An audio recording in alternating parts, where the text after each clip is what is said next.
ഇത് നരിത ടെമ്പിൾ, ജപ്പാനിലെ നരിത എന്ന സ്ഥലത്തെ ക്ഷേത്രമാണ്. ഈ സ്ഥലത്തെത്തിയപ്പോൾ ഒരുപാട് നൊസ്റ്റാൾജിയ ഫീലിംഗ് ആണ്. കാരണം 2000-ൽ ആബേലച്ചനുമൊത്ത് കലാഭവൻ വേൾഡ് ടൂറിന് പോയപ്പോൾ തിരിച്ചു വന്നത് ഇതുവഴിയാണ്. ഞാൻ ഇതേ ടെമ്പിളിന്റെ മുമ്പിൽ നിന്നുകൊണ്ട് തന്നെ ഒരു പ്രോഗ്രാമിന് കോമ്പയർ ചെയ്യുകയുണ്ടായി.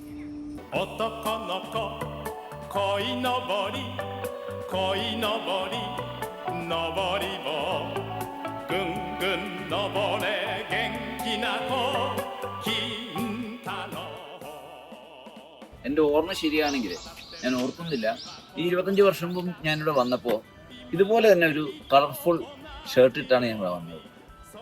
ഇനി ആ വീഡിയോ ക്ലിപ്പിൽ ഒന്ന് തപ്പി നോക്കാം അത് എവിടെയുണ്ട്.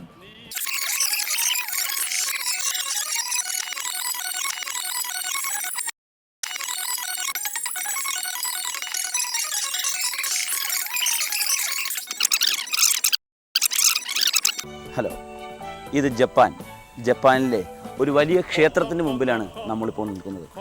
ഇവിടെ നമ്മുടെ മലയാള ഭാഷ പറഞ്ഞാൽ ആർക്കും മനസ്സിലാവില്ല. മാത്രമല്ല, ഇവരുടെ ജപ്പാൻ ഭാഷ കേട്ടാൽ നമുക്കും ഒന്നും മനസ്സിലാവില്ല.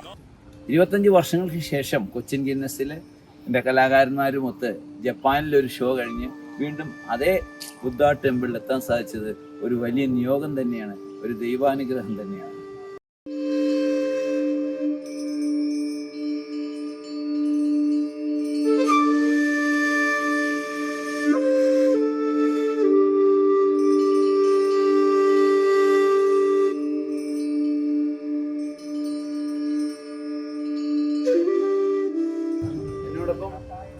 നമ്മുടെ സുമേഷ് ചന്ദ്രനുണ്ട്, സിനിമാ താരം.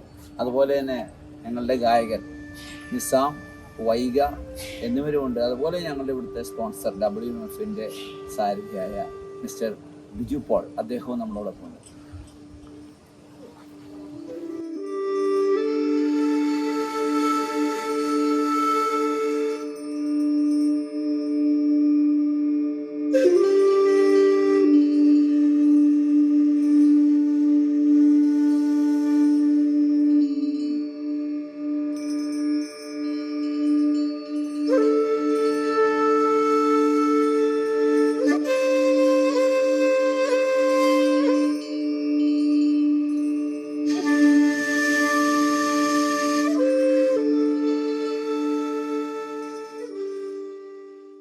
നമ്മുടെ നഗരം പോലെ തന്നെ വളരെ വൃത്തിയായിട്ടാണ് ഈ ക്ഷേത്രവും പരിസരവും ഒക്കെ അവർ സൂക്ഷിച്ചിരിക്കുന്നത്.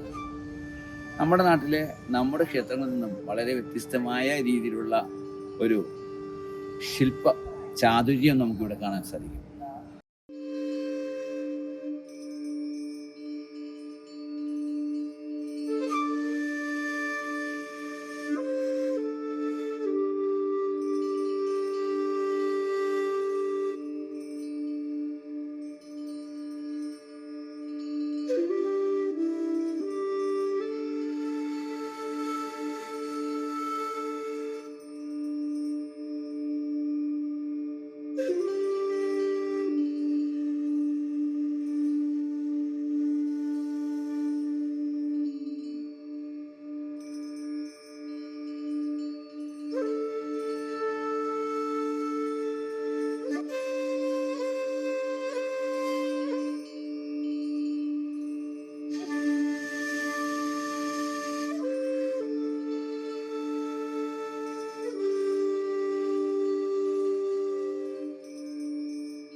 ആ മനോഹരമായ കാഴ്ചകൾക്ക് ശേഷം ഞങ്ങൾ അടുത്ത സ്ഥലത്തേക്ക് നീങ്ങി.